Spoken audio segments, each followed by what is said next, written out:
bí wọ́n ṣe sún ìbò yìí síwájú ó dàbí pé yóò bí èso rè torí ìgbà tí wọ́n ní wọ́n sún síwájú yìí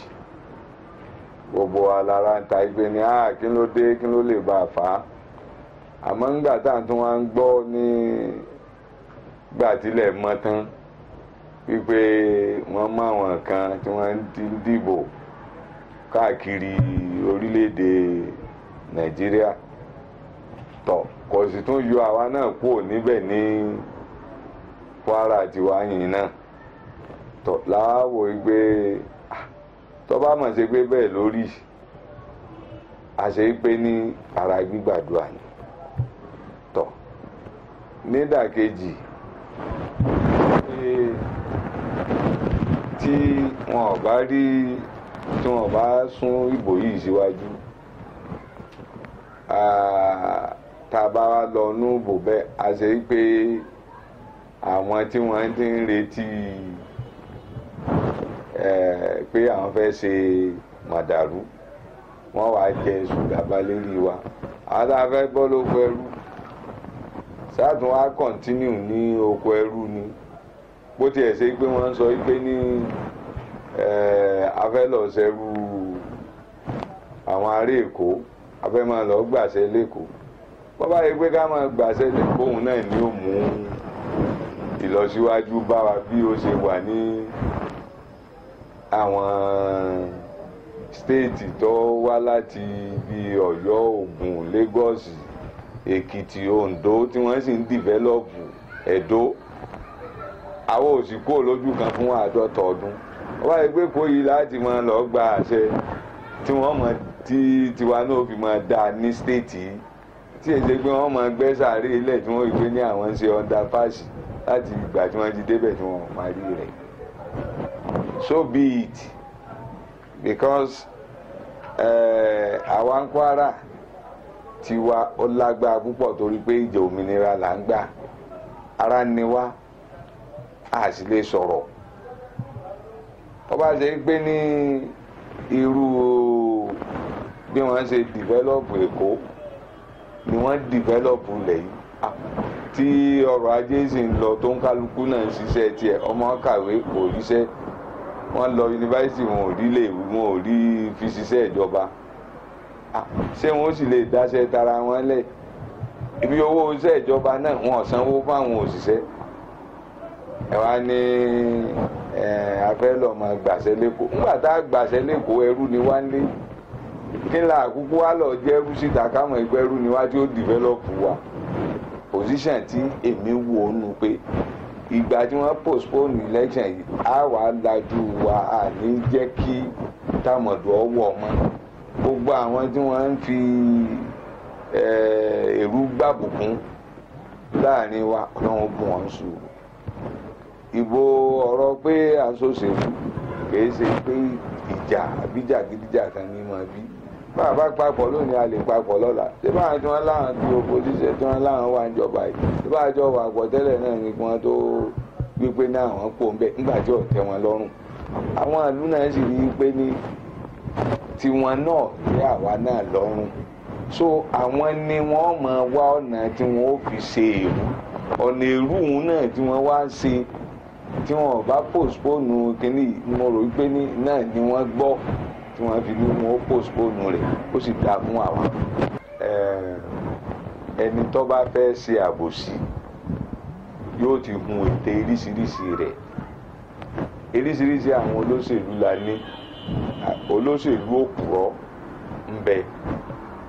olóṣèlú tó ṣe pé ní ìmọ̀tara ẹni nìkan òun tún wà olóṣèlú tó ṣe pé ní bí ń ṣe ń purọ́ bẹ́ẹ̀ ni ìmọ̀tara ẹni wà fún ọwa àwọn olóṣèlú pé nítọ̀ ọlọ́run ò afẹ́kọ́ dáa èyí òun náà wà àmọ́ wọn ò tó nǹkan but níbi èyí tá à ń bá lọ ní Kwara lónìí àwọn PDP gan ni wọ́n fẹ́ ṣe èrú níbí nígbà wọn ti rí pé àwọn èèyàn ti padà lẹ́yìn àwọn kò nídìí pé kẹ́nìkan máa lọ di ìbò níkọ̀rọ̀ gbogbo ohun tí wọ́n bá ní ká ṣe kún ó gbé wá sọ́kànkán kún ó sì mọ́ mú ẹnìkan pa. A gbọ́ pé wọ́n ń fún àwọn èèyàn lówó kí wọ́n máa lọ kí wọ́n bá wọn di ìbò èrú yìí. But àwa APC àwọn olówó ó dàbí tálíkà parapọ̀ ni, ìjọ òmìnira làá fẹ́ gbà, owó wa náà ni wọ́n sì fi ń bá wa jà, ọwọ́ tó gẹ́ fún wọn, àwọn ni wọ́n fẹ́ ṣe kìí ṣe APC. Yes, there will be large turnout for it, torí pé ní ọ̀pọ̀lọpọ̀ àwọn tí wọ́n wálé bí wọ́n ti gbọ́ pé ní kò hold mọ́ ni wọ́n ti padà níjọ́ Sunday wípé ní pẹ̀lú òpó Ọlọ́run Friday àwọn òtútù dé nígbà ó ṣe pé ní gbogbo ẹ̀ náà bọ́ sí weekend ni. There will be more people torí pé ní àwọn tí wọn ò tiẹ̀ tún ráyè dé àwọn náà tún wá dé who are also in opposition to what is obtained ní ọ̀dọ̀ wa ní Kwara bí. That is one. Number two, Nigeria as a whole gbogbo àwọn tí wọ́n ti wà nonchalant àbí for one reason or the other tí wọn ò lè lọ bí tí ìbò wọn wà. Now they will be determined because wọ́n ní time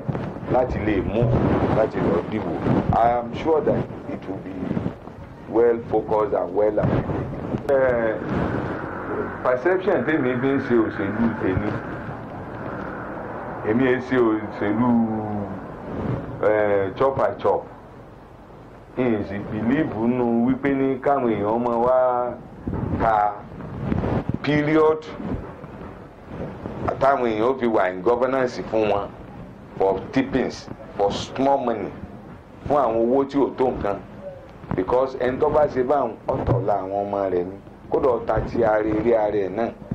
Ní tí ń fún wọn ní ọ̀rọ̀ gbìyànjú ni pé ní kò sẹ́ni tí kéèrí nira kó tó jọrọ̀. Wọ́n ní àwọn Yorùbá sọ pé ní ẹni tó jò inú àpáta kò ní wo ẹnu àké, torí tó bá wo ẹnu àké ó wà discourage. Tá a bá lè storm up pains tá a ní nísìn tá a lọ dìbò wa bó ṣe tọ́ bó ṣe yẹ ká fi gbára wa kúrò ní oko amúnisìn, because èmi ò rí reason tó ṣe pé ní fún nǹkan bíi tí ń lọ 50 ọdún family ẹyọ kan ṣoṣo àwọn wọn ó ṣe senator, àwọn wọn ó ṣe house of rep, àwọn wọn ó ṣe governor, àwọn wọn ó tún wá wà bẹ́ẹ̀ wọ́n tún ipá àwọn fẹ́ continue. Nígbà tí èso yèlú kìí sì so yèdílé. Bí wọ́n bá wò dáadáa ní Amẹ́ríkà àwọn Kennedy for quite some times wọ́n fi ṣe president, wọ́n fi ṣe senator. Today in fact wọ́n rò pé àwọn náà ṣe for almost 40 years, it didn't exceed that. Then àwọn George Bush àwọn náà ṣe. So kìí ṣe àkọ́kọ́ mọ́ tọ̀ ìgbà sì ti change tó rà wọn náà àwọn eléyìí náà ti ṣe bí almost 50 years tí wọ́n ti break record book of Guinness Book of Records lọ́yẹ̀ kí wọ́n wọ̀ èyí tí wọ́n ṣe ó tó wọ́n jọ máa káwọn ẹlòmíì ó dìde kí wọ́n jẹ́ kí development ó káàkiri. For instance bí wọ́n irú àwọn outskirts Kwara bíi Barutin Kayama Edu and so on and so forth àti débẹ̀ ọ̀dà even to láti get to Ọ̀fàmbì ọ̀nà ọ̀dà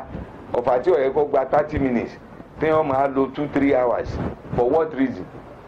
bí ìgbà tí èèyàn ń lo Èkó tí ó yẹ kó lò. So these are some of those things tó bá ṣe pé ní wọ́n deploy resources wa to the benefit of the people. We will not care because not everybody will be in government. Some selected people will be in government, but they must do the right thing for the benefit of people.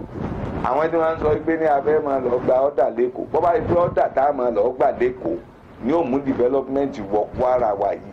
Èmi rẹ́dì láti make sure pé ká gba ọ̀dà ń lé láti Èkó kì í ṣe ọ̀dà tó ṣe pé ní nínú ilé àlẹ́nu ọ̀rọ̀. Àbábá wa ń gbọ́ ọ̀dà lẹ́kọ̀ọ́ tá a fi ń rí development ṣe ó pè wá ju kí a jókòó sí inú ilé kí wọ́n máa wá lò wá bí ọmọ ọ̀dọ̀ nínú nǹkan tó tọ́ sí wa wọ́n á tún wá wípé owó wa ń tọ́jú ẹ̀tọ́ wa àwọn ń ṣe favour wọn ò ṣe favour tí wọ́n bá lọ gbé transformer síbi kan àbí wọ́n lọ gbé borehole àbí wọ́n renovate hospital wọn kò sí hospital kankan tí wọ́n build kò sí school tí wọ́n build kò sí nǹkan kan tí wọ́n ṣe wọn ò sanwó àwọn teachers náà ẹ̀ sanwó àwọn òṣìṣẹ́. How will money be in circulation? What is the job of the government when you are getting allocation every time and then yet you are not deploying the resources to develop the state? Ṣé àwọn kúkú náà ni wọ́n wá dìde wọ́n á gbé ìjọba àwọn làwọn fẹ́ continue pẹ̀lú rẹ̀ nígbà tá a sì ló tó gẹ́ àwọn ló tún yá ṣé ìyà ló tún yá ni àbí àti máa sọmọ ọ̀dọ̀ àti máa ṣẹrú ó tó gẹ́ni fún àwà ní Kwara àtọmọdé àtàgbà àtobìnrin ọ̀sẹ́ni mádà lò ọmọ wọn mélòó ní bá wa ṣe campaign then ní àfikún láti fi discourage àwọn ọmọ tí wọ́n ń lò bíi ọmọ àta wọ́n gbébọn fún wọn wọ́n ra gbó fún wọn wọ́n fún wọn lówó tí ọ̀sọ́ wọn déèyàn wọ́n àìpé ní kí wọ́n máa lọ ṣe jàgídíjàgan kí wọ́n máa lọ gbé àpótí ìbò. ǹdẹ́mi ó sọ fáwọn ọlọ́pàá àwọn security agencies ẹni tí wọ́n bá mú àwọn sọ́jà ẹni tí wọ́n bá mú wọn fojú rẹ̀ jẹ́ òfin tí wọ́n bá ballot paper lọ́wọ́ rẹ̀ tó ṣe é pé ní wọ́n stọ́ọ̀pù rẹ̀ àbí tí wọ́n bá gbébọn lọ́wọ́ àbí tí wọ́n mú àdá àbí tí wọ́n ń ṣe jàgídíjàgan àbí tí wọ́n bá wọ́n mọ̀ ṣe bíi tàtẹ̀wá tí wọ́n kàn mú ẹ tí wọ́n pè ní ọ̀gá kan ní káwọn ó jù wọ́n lẹ̀ ní káwọn á gba béèlì wọn ọlọ́pàá ò gbọ́dọ̀ gba béèlì irú àwọn báwọn torí pé àwọn òun ba ayé jẹ́ ni.